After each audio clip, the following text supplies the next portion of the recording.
Hello, എല്ലാവർക്കും നമ്മുടെ പുതിയ വീഡിയോയിലേക്ക് സ്വാഗതം. ഇന്ന് നമ്മൾ ഉണ്ടാക്കാൻ പോകുന്നത് വളരെ ടേസ്റ്റി ആയിട്ടുള്ള, വളരെ എളുപ്പം ഉണ്ടാക്കാൻ പറ്റുന്ന ഒരു വിഭവമാണ്. നമ്മുടെ ചീമച്ചക്കയെ കൊണ്ടുള്ളൊരു വിഭവമാണ്. ഇതിപ്പോൾ ചോറിൻ്റെ കൂടെയോ ചപ്പാത്തിയുടെ കൂടെയോ ഒക്കെ കഴിക്കാവുന്ന വളരെ നല്ലൊരു വിഭവമാണ്. അതിന് വേണ്ട ഇൻഗ്രീഡിയൻസ് എന്തൊക്കെയാണെന്ന് നോക്കാം. അതിനായി നമുക്ക് ആദ്യം വേണ്ടത് ചീമച്ചക്കയാണ്. ഒരു സാധാരണ വലുപ്പത്തിലുള്ള, എന്നാൽ ഒരുപാട് വലുപ്പമല്ല, ഒരു മീഡിയം സൈസ്ഡ് ആയിട്ടുള്ള ഒരു ചീമച്ചക്ക വേണം. അത് അത്യാവശ്യം വലുതായിട്ട് തന്നെ നുറുക്കി വെച്ചിട്ടുണ്ട്. പിന്നെ നമുക്ക് വേണ്ടത് ഉള്ളിയാണ്. ഒരു മീഡിയം സൈസ്ഡ് ഉള്ളി എടുക്കുക. ഒരെണ്ണമാണ് ഞാൻ എടുത്തിരിക്കുന്നത്. ഉള്ളി വേണം, അതും സ്ക്വയർ രൂപത്തിൽ അരിഞ്ഞു വെച്ചിട്ടുണ്ട്. പിന്നെ നമുക്ക് വേണ്ടത് 2 പച്ചമുളകാണ്. അത് നീളത്തിൽ നമ്മൾ അരിഞ്ഞു വെച്ചിട്ടുണ്ട്. പിന്നെ നമുക്ക് വേണ്ടത് ഇഞ്ചിയാണ്. ഇഞ്ചി ഓപ്ഷണലാണ്, ഉള്ളവർക്ക് ചേർക്കാം, ഇല്ലാത്തവർക്ക് വേണ്ട. അത് ഉണ്ടെങ്കിലും നല്ലതാണ്, ഇല്ലെങ്കിലും നല്ലതാണ്. ഞങ്ങൾ 2 രീതിയിലും ഉണ്ടാക്കാറുണ്ട് ഇവിടെ. ഇപ്പോൾ ഉള്ളത് കൊണ്ടാണ് ഇഞ്ചി എടുത്തിരിക്കുന്നത്. പിന്നെ അത് വേണ്ടവർക്ക് സ്കിപ്പ് ചെയ്യാം. പിന്നെ അത് കഴിഞ്ഞിട്ട് നമുക്ക് വേണ്ടത് തേങ്ങാക്കൊത്താണ്. 3 തേങ്ങാപ്പൂള് ഉണ്ട്. അത് നമ്മൾ ചെറുതായിട്ടിങ്ങനെ മുറിച്ച് വെച്ചിട്ടുണ്ട്. നമ്മളിപ്പോൾ നമ്മുടെ ചീമച്ചക്ക കൂട്ടാൻ ഉണ്ടാക്കാൻ പോവാണ്. അപ്പോൾ ആദ്യമായിട്ട് നമ്മൾ ചീനച്ചട്ടി വെച്ചു. ചൂടായപ്പോൾ വെളിച്ചെണ്ണ ഒഴിച്ചു. ഇനി നമുക്ക് കടുക് വറക്കണം. കടുക് വറക്കാൻ വേണ്ടിയിട്ട് കുറച്ച് ഒരു അര ടീസ്പൂൺ കടുക് നമുക്ക് ഇതിലേക്ക് ഇടാം. എണ്ണ നന്നായി ചൂടായി കഴിയുമ്പോൾ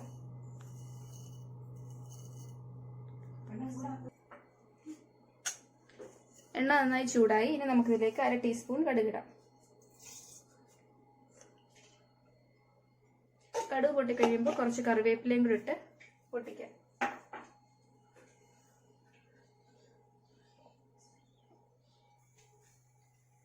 നമ്മുടെ കടുക് പൊട്ടി തുടങ്ങിയിട്ടുണ്ട്.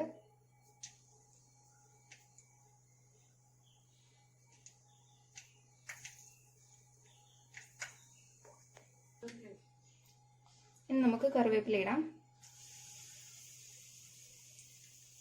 ഇനി നമുക്ക് അരിഞ്ഞു വെച്ചിരിക്കുന്ന ഇഞ്ചി ഇടാം.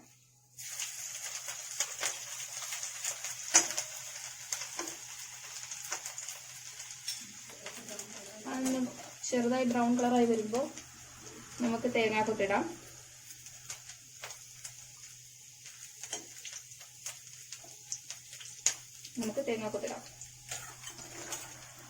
നന്നായി ഇളക്കുക. 1 മിനിറ്റ് കഴിയുമ്പോൾ നമുക്ക് ഉള്ളിയും മുളകും അരിഞ്ഞതുകൂടെ ചേർത്ത് നന്നായി വഴറ്റണം.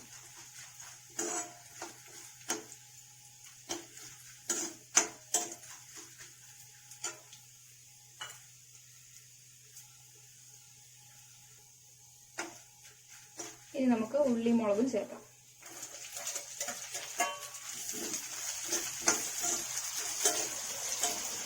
ഇത് നന്നായി വഴറ്റാം.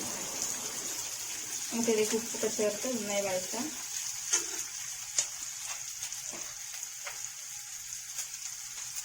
കുറച്ച് ഉപ്പൂടെ ചേർത്തുകൊണ്ട് നന്നായി വഴറ്റിയെടുക്കാം.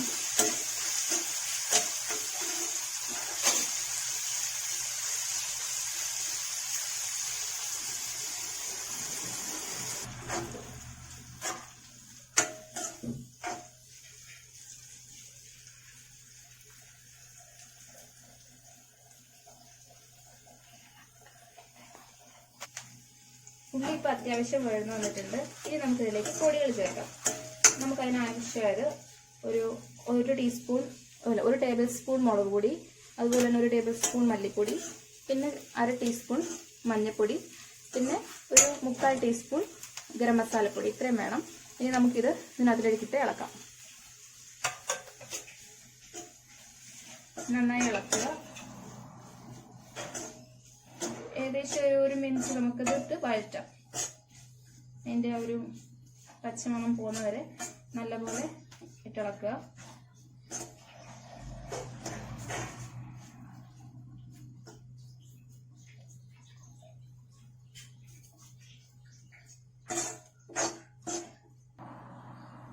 ഇപ്പം നമ്മുടെ പച്ചമണമൊക്കെ മാറിയിട്ടുണ്ട്, ഈ മുളകിൻ്റെയും മല്ലിയുടെയും ഒക്കെ. ഇനി നമുക്കതിലേക്ക് നമ്മുടെ ചീമച്ചക്ക ഇടാം.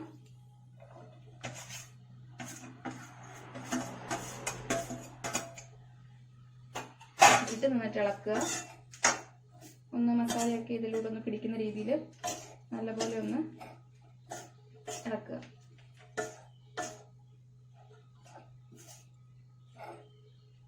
ഇനി ഇതിലേക്ക് കുറച്ച് ഉപ്പിട്ട് ഇളക്കാം.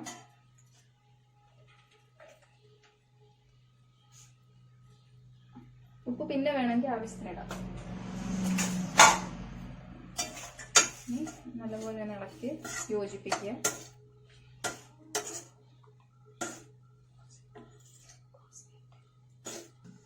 നമ്മുടെ മസാലയൊക്കെ ഈ ചീമച്ചക്കയിൽ നന്നായിട്ട് പരണ്ട് പിടിച്ചിട്ടുണ്ട്. ഇനി നമുക്കിതിലേക്ക് ഒരു 1/4 ഗ്ലാസ് വെള്ളം ഒഴിക്കുക. ഒരുപാട് വെള്ളം വേണ്ട, 1/4 ഗ്ലാസ് വെള്ളം ഒഴിച്ചു കൊടുക്കാം. എന്നിട്ട് ഇത് അടച്ചു വെച്ച് വേവിക്കുക. ഇടയ്ക്ക് തുറന്നു നോക്കണം വെന്തോ ഇല്ലയോ. ഒരുപാട് വെള്ളമൊന്നും ആവശ്യമില്ല, വളരെ പെട്ടെന്ന് വേവുന്ന ഒരു ചീമച്ചക്കയാണ്. ചീമച്ചക്ക അല്ലെങ്കിലും പൊതുവേ വേവ് കുറവാണ്. അപ്പം ഇനി ഇത് അടച്ചു വെച്ച് വേവിക്കാം. ഇടയ്ക്ക് ഉപ്പ് ഉണ്ടോ അത് കുറവുണ്ടോ എന്ന് നോക്കുക. പിന്നെ നമുക്ക് തുറന്നു നോക്കാം. നമുക്ക് അടച്ചു വെക്കാം. നമുക്കിനി തുറന്നു നോക്കാം. കുറച്ചു നേരമായി. ഞാൻ മുമ്പ് തുറന്നു നോക്കിയിട്ടൊരു 1/4 ഗ്ലാസ് വെള്ളം കൂടെ ഒഴിച്ചായിരുന്നു. ഇപ്പൊ കുറച്ച് വെള്ളം കുറവായിരുന്നു, അതുകൊണ്ട് ഇതിപ്പോ നന്നായി വറ്റി നല്ലപോലെ വെന്ത് ഇച്ചിരി കുഴഞ്ഞിരിക്കുന്ന പരുവായിട്ടുണ്ട്. ഉപ്പൊക്കെ കറക്റ്റാണ്. നല്ല ടേസ്റ്റി ആയിട്ടുള്ള നമ്മുടെ ചീമച്ചക്ക കൂട്ടാൻ റെഡി ആയിട്ടുണ്ട്. ഇപ്പൊ ചപ്പാത്തിയുടെ കൂടെയോ അല്ലെങ്കിൽ ചോറിന്റെ കൂടെയോ ഒക്കെ കഴിക്കാവുന്ന നല്ലൊരു വിഭവമാണ്. അങ്ങനെ നമ്മുടെ ഈസി ആയിട്ടുള്ള അല്ലെങ്കിൽ ടേസ്റ്റി ആയിട്ടുള്ള നമ്മുടെ ചീമച്ചക്ക കൂട്ടാൻ റെഡി ആയിട്ടുണ്ട്. ഇനി ഇത് മൂടി വെച്ച് കുറച്ച് കറിവേപ്പിലയും വിട്ട് മൂടി വെച്ച് നമുക്ക് അടച്ചു വെക്കാം. ഒരു 3 ഇല കറിവേപ്പിലയും വിട്ട് ഇത് മൂടി വെക്കാം.